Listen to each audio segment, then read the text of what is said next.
Friends, welcome to our YouTube channel. ಎಲ್ಲರೂ ಹೇಗಿದ್ದೀರಾ? ಚೆನ್ನಾಗಿದ್ದೀರಾ? ಇವತ್ತು ನಾನು ಸಿಂಪಲ್ಲಾಗಿ ಉಡುಪಿ ಹೋಟೆಲ್ ಸ್ಟೈಲ್ ಚಟ್ನಿ ಮತ್ತು ಇಡ್ಲಿ ಸಾಂಬಾರು ಮಾಡೋದು ಹೇಗಂತ ಹೇಳ್ಕೊಡ್ತೀನಿ. ಇಷ್ಟ ಆದರೆ ಒಂದು ಲೈಕ್ ಮಾಡಿ. ಯಾರೆಲ್ಲ ನನ್ನ ಚಾನಲ್ ನೋಡ್ತಿದ್ರೆ ಪ್ಲೀಸ್ ಸಬ್ಸ್ಕ್ರೈಬ್ ಮಾಡ್ಕೊಳ್ಳಿ. ಎಲ್ಲರಿಗೂ ಶೇರ್ ಮಾಡಿ. ಇಲ್ಲಿ ನಾನು ಮೊದಲನಾಗಿ ಒಂದು ಕುಕ್ಕರ್ ತೊಗೊಂಡಿದ್ದೀನಿ. ಅದಕ್ಕೆ 1 ಕಪ್ ಬೇಳೆ ಹಾಕ್ಕೊಂಡಿದ್ದೀನಿ. ಅದಕ್ಕೆ ಒಂದು ಸ್ವಲ್ಪ ನೀರು ಹಾಕ್ಕೊಂಡು ಚೆನ್ನಾಗಿ 2 ಸತಿ ನಾನು ತೊಳ್ಕೊಂಬರ್ತಿದ್ದೀನಿ. ಇಲ್ಲಿ ನಾನು ತೊಗರಿಬೇಳೆ ತೊಗೊಂಡಿರೋದು. ಓಕೆ, ಇವಾಗ ನಾನು 2 ಸತಿ ಚೆನ್ನಾಗಿ ವಾಶ್ ಮಾಡ್ಕೊಂಡಿದ್ದೀನಿ. ಇಲ್ಲಿ ನಾನು ಮೀಡಿಯಮ್ ಸೈಜು 3 ಟೊಮೊಟೊನ ತೊಗೊಂಡಿದ್ದೀನಿ. 1 ಈರುಳ್ಳಿನ ಉದ್ದುದ್ದಕ್ಕೆ ಹೆಚ್ಚಿ ಹಾಕ್ಕೊತಾ ಇದ್ದೀನಿ. ನೋಡಿ, ಇವಾಗ ಒಂದು ಟೊಮೊಟೊ ಹಾಕ್ತಾಯಿದ್ದೀನಿ. ಇಲ್ಲಿ ನಾನು ಬೀನ್ಸ್ ಹಾಕಿದ್ದೀನಿ. ನೀವು ಬೇರೆ ತರಕಾರಿ ಕೂಡ ಹಾಕೋಬೋದು. ಕ್ಯಾರೆಟ್ ಹಾಕೋಬೋದು, ಕುಂಬಳಕಾಯಿ ಹಾಕೋಬೋದು, ಹೀರೆಕಾಯಿ ಕೂಡ ಹಾಕೋಬೋದು, ಸೌತೆಕಾಯಿ ಹಾಕೋಬೋದು.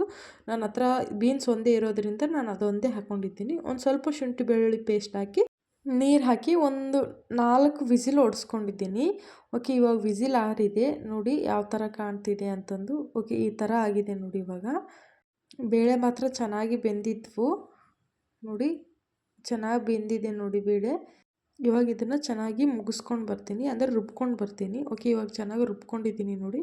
ಇವಾಗ ನಾನು ಒಂದು ಸ್ವಲ್ಪ ನಿಂಬೆಹಣ್ಣಿನ ಗಾತ್ರದಷ್ಟು ಹುಣಸೆಹಣ್ಣಿನ ರಸ ಹಾಕಿದ್ದೀನಿ. ಸ್ವಲ್ಪ ಅರಿಶಿನ ಪುಡಿ, 1 ಟೇಬಲ್ ಸ್ಪೂನ್ ಖಾರದ ಪುಡಿ, ಒಂದು ಸ್ವಲ್ಪ ಸಾಂಬಾರು ಪುಡಿ, ಒಂದು ಸ್ವಲ್ಪ ಗರಂ ಮಸಾಲ, ರುಚಿಗೆ ತಕ್ಕಷ್ಟು ಉಪ್ಪು, ಇದನ್ನೆಲ್ಲ ಹಾಕಿ ಚೆನ್ನಾಗಿ ಮಿಕ್ಸ್ ಮಾಡ್ಕೊಳ್ಳಿ. ತುಂಬ ಈಸಿ ನೋಡಿ. ಇಡ್ಲಿ ಸಾಂಬಾರು ಸೇಮ್ ಹೋಟೆಲ್ ರೀತಿಯೇ ರುಚಿ ಬಂದಿತ್ತು. ಅಷ್ಟು ಚೆನ್ನಾಗಾಗಿತ್ತು. ಇವಾಗ ಎಷ್ಟು ನೀರು ಬೇಕೋ ಅಷ್ಟು ಹಾಕ್ಕೊಳ್ಳಿ. ನಿಮಗೆ ತೆಳ್ಳಗೆ ಬೇಕಾ ಗಟ್ಟಿ ಬೇಕಾ ಅಂತಂದು ಹಾಕ್ಕೊಂಡು ಸ್ವಲ್ಪ ಚೆನ್ನಾಗಿ ಕುದಿಯೋಕ್ಕೆ ಬಿಡಿ. ಕುದಿಯುವಾಗ ಒಂದು ಸ್ವಲ್ಪ ಬೆಲ್ಲ ಹಾಕ್ಕೊಂಡಿದ್ದೀನಿ. ಈ ಸಾಂಬಾರಿಗೆ ಬೆಲ್ಲನೇ ಮೇನು. ಸ್ವಲ್ಪ ಬೆಲ್ಲ ಹಾಕ್ಕೊಂಡು ಅದನ್ನು ಚೆನ್ನಾಗಿ ಕುದಿಸ್ಕೊಂಡ ನಂತರ ಲಾಸ್ಟಿಗೆ ಒಂದು ಸ್ವಲ್ಪ ಕೊತ್ತಂಬರಿ ಸೊಪ್ಪು ಹಾಕ್ಕೊಂಡ್ರೆ ರೆಡಿ ಆಯ್ತು ನೋಡಿ ಹೋಟೆಲ್ ಸ್ಟೈಲ್ ಸಾಂಬಾರು. ಇವಾಗ ಇದಕ್ಕೆ ಒಗ್ಗರಣೆ ಕೊಡ್ತೀನಿ. ನಾನು ಒಂದು ಸ್ವಲ್ಪ ಎಣ್ಣೆ ಹಾಕ್ಕೊಂಡಿದ್ದೀನಿ. ಎಣ್ಣೆ ಕಾದ ನಂತರ ಒಂದು ಸ್ವಲ್ಪ ಸಾಸಿವೆ, ಒಂದು ಸ್ವಲ್ಪ ಜೀರಿಗೆ, ಸಾಸಿವೆ ಜೀರಿಗೆ ಚಟಪಟ ಅಂದ ನಂತರ ಸ್ವಲ್ಪ ಬೆಳ್ಳುಳ್ಳಿ ಹಾಕ್ಕೊಂಡಿದ್ದೀನಿ, ಸ್ವಲ್ಪ ಕರಿಬೇವು. ಇಷ್ಟೇ ನೋಡಿ. ಇದನ್ನೆಲ್ಲ ಕೆಂಪಗಾದ್ಮೇಲೆ ಒಗ್ಗರಣೆ ಕೊಟ್ಟರೆ ರೆಡಿ ಟು ಈಟ್ ಇಡ್ಲಿ ಸಾಂಬಾರು. ಇವಾಗ ಕಾಯಿ ಚಟ್ನಿ ಮಾಡ್ಕೊಳ್ಳೋಣ ಬನ್ನಿ. ಇವಾಗ 1 ಕಪ್ ನಾನು ಕಾಯಿ ತೊಗೊಂಡಿದ್ದೀನಿ. 1 ಇಡಿ ಆಗೋಷ್ಟು ಕೊತ್ತಂಬರಿ ತೊಗೊಂಡಿದ್ದೀನಿ. ಒಂದು ಸ್ವಲ್ಪ ಪುಟಾಣಿ, ಒಂದು 2 ಗೆಡ್ಡೆ ಬೆಳ್ಳುಳ್ಳಿ, ಒಂದು 4ರಿಂದ 5 ಹಸಿಮೆಣಸಿನ್ಕಾಯಿ, ಒಂದು ಸ್ವಲ್ಪ ಹುಣಸೆಹಣ್ಣಿನ ರಸ, ಒಂದು ಸ್ವಲ್ಪ ಉಪ್ಪು, ಒಂದು ಸ್ವಲ್ಪ ಬೆಲ್ಲ, ಇದನ್ನೆಲ್ಲ ಹಾಕ್ಕೊಂಡು ಚೆನ್ನಾಗಿ ತರಿತರಿಯಾಗಿ ರುಬ್ಕೊಂಡು ಬನ್ನಿ. ಓಕೆ, ಈ ರೀತಿ ರುಬ್ಕೊಂಡಿದ್ದೀನಿ ನೋಡಿ. ಓಕೆ, ಇವಾಗ ಇಡ್ಲಿ ಮಾಡೋಣ ಬನ್ನಿ. ನೋಡಿ ಎಷ್ಟು ಚೆನ್ನಾಗಿ ಉಬ್ಕೊಂಡಿದೆ. ಹಿಟ್ಟು ಈ ರೀತಿ ಚೆನ್ನಾಗಿ ಉಬ್ಕೋಬೇಕು ಅಂತಂದರೆ ರಾತ್ರಿ ಉದ್ದಿನಬೇಳೆ ರುಬ್ಬುತ್ತೀರಲ್ವ, ಆ ರುಬ್ಬೋ ಟೈಮಲ್ಲಿ ಒಂದು ಸ್ವಲ್ಪ ಬಿಳಿ ಅನ್ನ ಉಳಿದಿದ್ರೆ ಅದನ್ನು ಕೂಡ ಹಾಕಿ ಚೆನ್ನಾಗಿ ರುಬ್ಕೊಳ್ಳಿ. ಅವಲಕ್ಕಿ ಬದಲು ಅನ್ನ ಹಾಕಿ ರುಬ್ಕೊಳ್ಳಿ.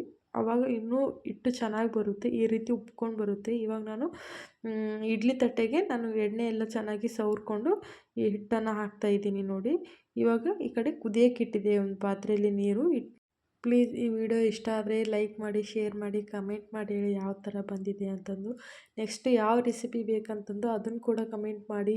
ಈ ಮುಂಚೆನೇ ನಾನು ಒಂದು ಚಾನಲ್ ಓಪನ್ ಮಾಡಿದ್ದೆ, ಅದು ಹ್ಯಾಕ್ ಆಗೋಯಿತು. ತುಂಬಾ ಬೇಜಾರಾಯಿತು. ಅದಕ್ಕೋಸ್ಕರ ಎಲ್ಲರೂ ನನಗೆ ಹೆಲ್ಪ್ ಮಾಡಿ ಅಂತ ಕೇಳ್ತಿದ್ದೀನಿ. ಆದಷ್ಟು ಎಲ್ರಿಗೂ ಶೇರ್ ಮಾಡಿ ನನ್ನ ವೀಡಿಯೋಸ್ನ. ಇವಾಗ ಇಡ್ಲಿ ಎಲ್ಲ ಆಗಿದೆ, ತೆಗಿತಾ ಇದ್ದೀನಿ ನೋಡಿ. ಎಷ್ಟು ಸ್ಮೂತ್ ಆಗಿದ್ವು ಅಂದರೆ ಇಡ್ಲಿ ಬಾಯಲ್ಲಿ ಇಟ್ಟರೆ ಕರಗೋ ಥರ ಆಗಿತ್ತು. ಅಷ್ಟು ಚೆನ್ನಾಗಾಗಿತ್ತು, ಸ್ಪಾಂಜಿ ಥರ ನೋಡಿ. ಇಷ್ಟೇ ಸಿಂಪಲ್ ನೋಡಿ ಇಡ್ಲಿ ಸಾಂಬಾರು ಚಟ್ನಿ ಮಾಡೋದು. ಇಷ್ಟ ಆದರೆ ಒಂದು ಲೈಕ್ ಮಾಡಿ, ನೀವು ಮಾಡ್ಕೊಳ್ಳಿ, ತಿನ್ಕೊಳ್ಳಿ. ಯಾವ ಥರ ಬಂದಿದೆ ಅಂತ ಕಮೆಂಟ್ ಮಾಡಿ ಹೇಳಿ. Thank you for watching.